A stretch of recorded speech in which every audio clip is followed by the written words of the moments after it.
Hello everyone, and welcome to my first YouTube video. I am still very passionate about DIY renovations, projects, and repairs around the home. I want this channel to be a place of encouragement and inspiration to show that no matter your age, you can still learn new skills, take on projects, and create a home you love. In this video, I'll focus on transforming a kitchen backsplash from outdated to updated. This project is also part of a larger kitchen renovation that I'll be sharing in upcoming videos. My goal is to keep these videos inspirational, informative, and educational. Day one is all about tearing out the old backsplash and preparing the wall for installation. Before starting, I made sure to protect the countertops and turn off power to outlets and switches. If you're planning to replace your countertops, it's best to do that before installing a new backsplash. I removed the old backsplash slowly and carefully to avoid gouging or puncturing the sheetrock. In this case, the backsplash was wood and attached with adhesive dollops, so it came off fairly easily with minimal damage.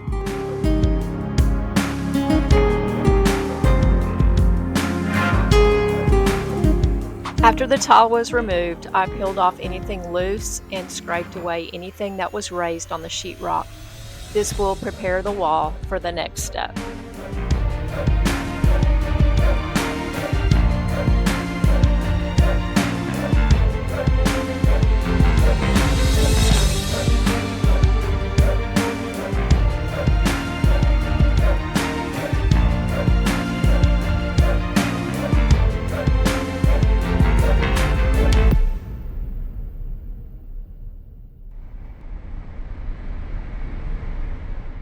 Once the tear out was complete, I did a quick cleanup to remove dust and debris and prepare the area for the next phase of the project.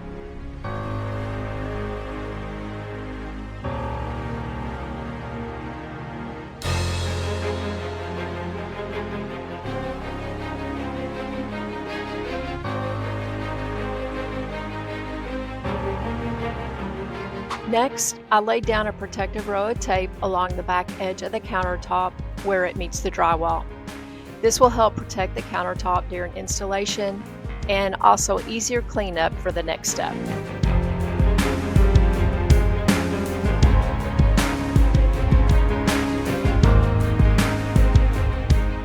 One final step before installing the tile, I filled in any gouges or cracks with all-purpose mud to smooth out the wall surface.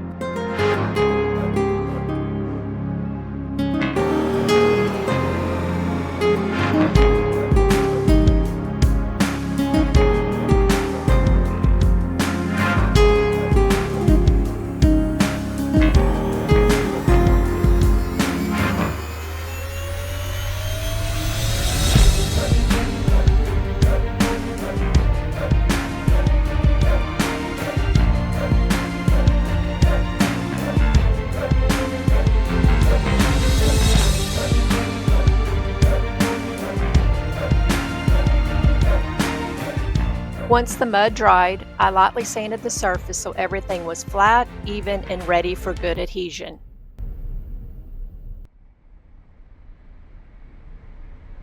And that's a wrap for the tear out and wall prep phase. Taking the time to properly prepare the surface is the most important part of this project, and it makes all the difference in how the final result turns out. Now that the wall is fully prepped, the real transformation begins. The time and effort you put into prepping the wall really pays off now. With a smooth, flat surface, the tiles will adhere completely. Typically, I lay all the whole tiles first and then do the cutting the next day. However, because there are so many outlets in this space, I made the cuts as I moved along the wall. This helps maintain the staggered pattern and ensures everything lines up perfectly. It's crucial to measure consistently to keep the pattern properly spaced. I also keep a bucket of water with a sponge to keep the joints clean of thinset after setting each tile. This makes grouting easier with less cleanup. I used 8-inch spacers to keep the tiles evenly spaced. This helps maintain uniform grout joints. And for the bottom row of tiles, I also placed them on spacers to ensure there's an even gap between the tile and the countertop. And for the adhesive, I always mix my own thinset for tile installation and never use masking. The reason is durability and longevity, and mastic isn't suitable for areas that are exposed to moisture. And again, make sure the power is cut off to the outlets and switches before working around them. As the tile goes up, you can really start to see the transformation take shape.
If you have any questions about any part of this project or would like more detailed help, please leave a comment below. I'd love to help and connect with you. And thank you so much for watching and being a part of this journey with me.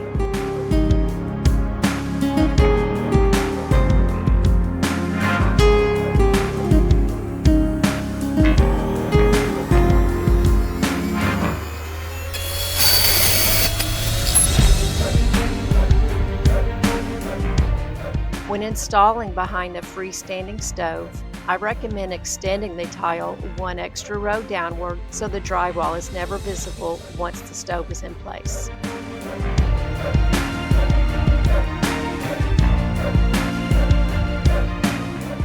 Grouting is often the least favorite step, but it's what truly completes the backsplash and brings it to life. Make sure the tile is clean before beginning, and any thinset that squeezed through the joint should be scraped away.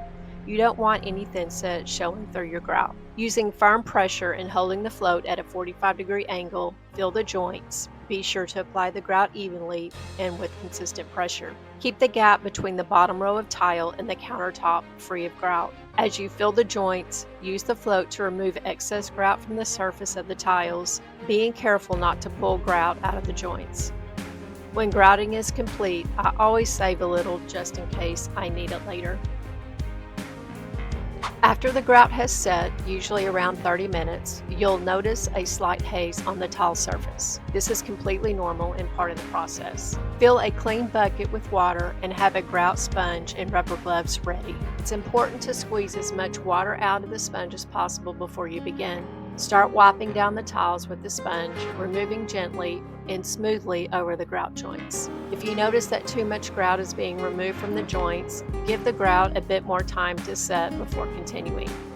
You can always use the grout you saved to refill those joints. As you work your way down the wall, make sure to rinse and clean the sponge every few wipes. Always wring out the water thoroughly before continuing to avoid spreading excess grout.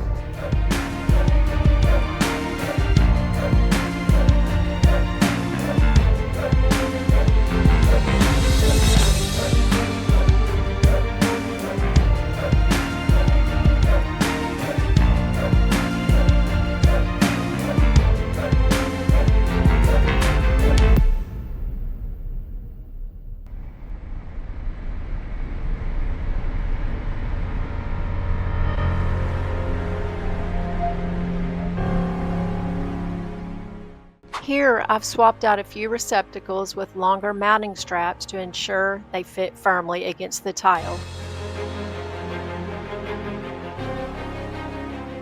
For the second wipe down, use a clean bucket of water and a clean grout sponge. At this stage, you can really refine the grout joints, smoothing them out without removing the grout itself. Additionally, this second pass will help remove most of the haze that remains on the tile surface.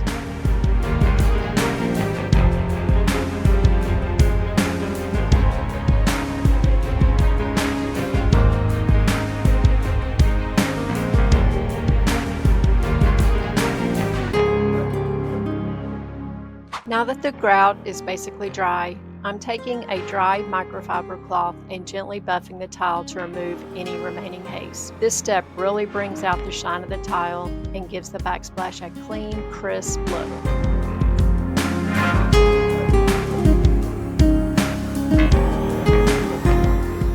For the final step, I'm going to do some grout caulking.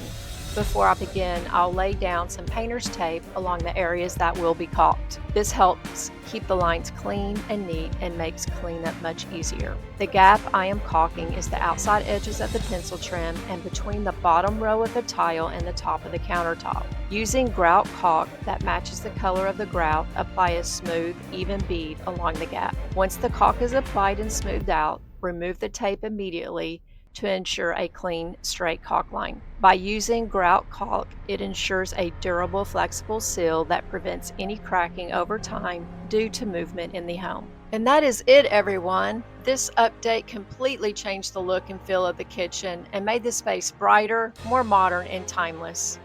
In upcoming videos, I'll be sharing the process of painting the kitchen cabinets, pantry, laundry room, and the interior doors. These will be separate videos, but part of the same renovation journey. So hit that notification bell so you don't miss future videos in this series.